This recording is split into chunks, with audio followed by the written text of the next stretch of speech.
Welcome back to our channel Guru physio. இன்னைக்கு topic என்னன்னா வந்துட்டு எனக்கு வந்து நைட்டு தூக்கமே வர மாட்டேங்குது. எனக்கு ரொம்ப வந்து கண்டக்கால்லாம் வந்துட்டு ரொம்ப வலிக்குது. காஃப் மசில் கிராம்ஸ் வந்து ரொம்ப ஜாஸ்தி இருக்குது அப்படின்னா வந்துட்டு இந்த எக்ஸசைஸ் வந்துட்டு ட்ரை பண்ணி பார்த்துட்டு தூங்குங்க. நல்லாவே வந்துட்டு தூக்கம் வரும். ஸோ எக்ஸசைஸ் பார்க்கலாம் வாங்க.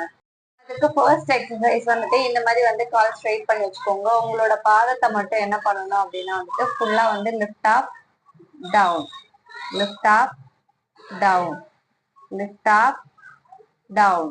இந்த மாதிரி வந்துட்டு 10 டைம்ஸ் இன்டூ 3 செட்ஸ் வந்துட்டு பண்ணணும். இதுலயே வந்து உங்களால முடிஞ்சிச்சுன்னா வந்துட்டு ரொட்டேஷன் வந்துட்டு ஒரு 10 டைம்ஸ் வந்துட்டு பண்ணணும். அதே மாதிரி வந்துட்டு ஆப்போசிட் டைரக்ஷன் ரொட்டேஷன் வந்துட்டு ஒரு 10 டைம்ஸ் வந்துட்டு பண்ணணும். செகண்ட் எக்ஸசைஸ் வந்துட்டு உங்களோட கை வந்து அப்ல ஒண்ணு டவுன்ல ஒண்ணு வச்சுட்டு இந்த மாதிரி வந்து ப்ரெஷர் கொடுத்து நீங்க என்ன பண்ணணும் அப்படின்னா வந்துட்டு அந்த காஃப் மசிலோட